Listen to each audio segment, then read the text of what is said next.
So dito po yung exact location, yung napanood nyo, nahakutan ng burak at basura way back 2019, yung kasagsagan po ng Manila Bay Rehabilitation.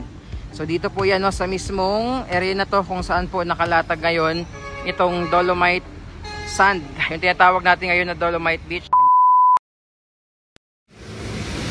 So ayan po, nagparamdam na si Bagyong Tino dito sa Maynila. Naging maulan yung ating araw ng Lunes.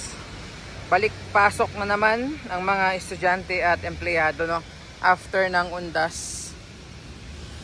Ayan. Today po is Monday, November 3, 2025. And update tayo sa Dolomite Beach po ngayong maulang araw ng Lunes.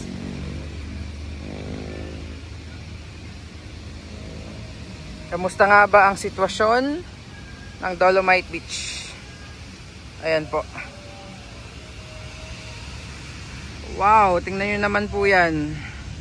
Ang linis. At dahil maulan po, ayan o. So kailangan mag-pump ng tubig, no, to prevent yung pagbaha. O, ilang oras na pong nag-uulan ngayon sa Maynila, kaya nagpa-pump sila ngayon. Kahapon po nag-pump din sila ng umaga. Mas lalo po ngayon kasi ilang oras na pong nag-uulan.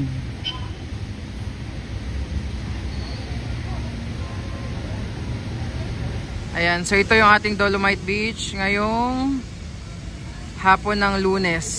Ang oras natin na 2:55 ng hapon. Tingnan nyo naman po, oh. Ang linis.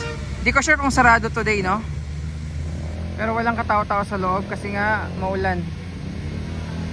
Kanina pa po nag-uulan. So kahit yung dagat, tingnan nyo po. Grabe, ang kinis.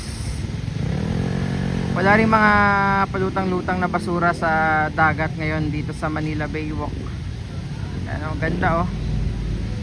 Planchadong-planchado yung dagat. Walang kaalon-alon. Tapos andyan na naman nakaantabay yung mga ibon. Yung palaging nag-aabang no mga ibon dito.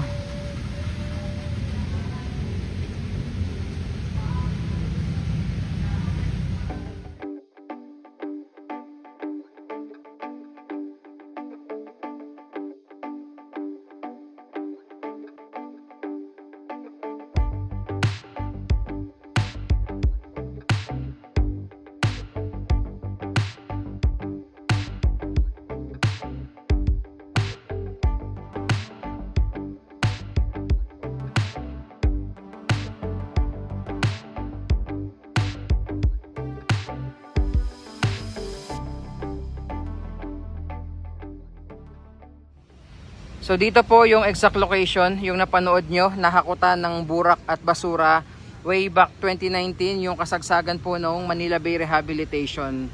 So dito po yan, no, sa mismong area na to kung saan po nakalatag ngayon itong Dolomite Sand, yung tinatawag natin ngayon na Dolomite Beach. At hindi lang po yan dito, no, maging doon sa may Manila Yacht Club, gabundok na burak at magkasamang gabundok na burak at basura yung nakolekta dun po doon.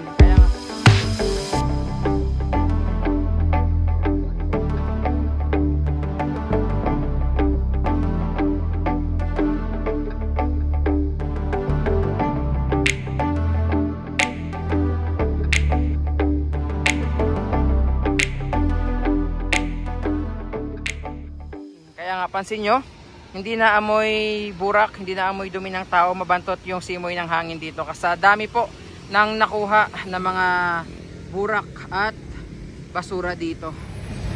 Ayan na, oh.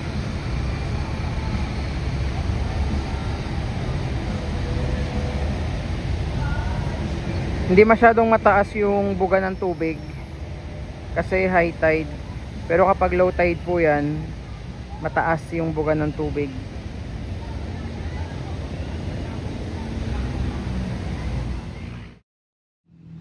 Okay, so dito na tayo sa loob. Walang katao-tao.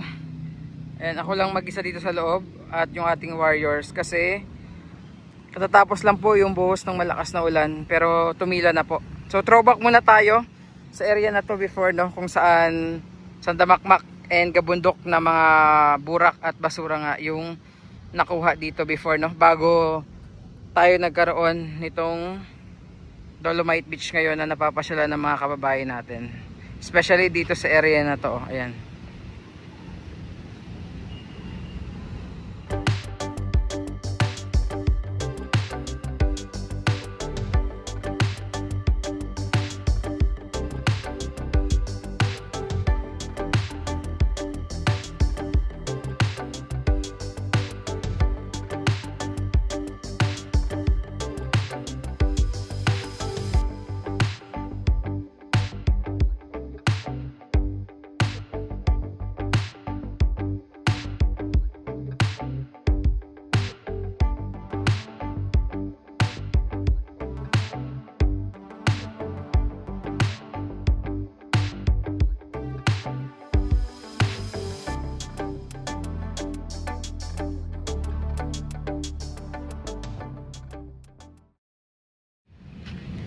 Ganda ng Dolomite Beach, tingnan niyo po. Ganda ng Dolomite Beach kapag after mabuhusan ng ulan or mahugasan ng ulan. Ayan yung itsura, oh. Diba? Ayan siya, oh. Ito yung kuha natin dito sa loob ng pagpump ng tubig.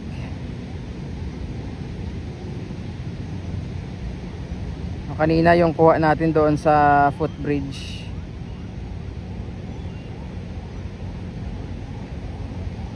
Ito yung ating Dolomite Beach po ngayon, oh. Ganda. Tingnan nyo hanggang doon sa may dulo. Walang kabaso-basura. Tapos, yan yung ating mini beach sa may Manila Yacht Club, no. Pakita ko rin sa inyo before kung gaano kadami yung gabundok na mga burak at basura na nakuha din po dyan, no? Way back 2019 kasagsagan ng Manila Bay Rehabilitation. Yan. Wala pa yung mga kababayan natin na namamasyal kasi po tapos lang ng buhos ng malakas na ulan.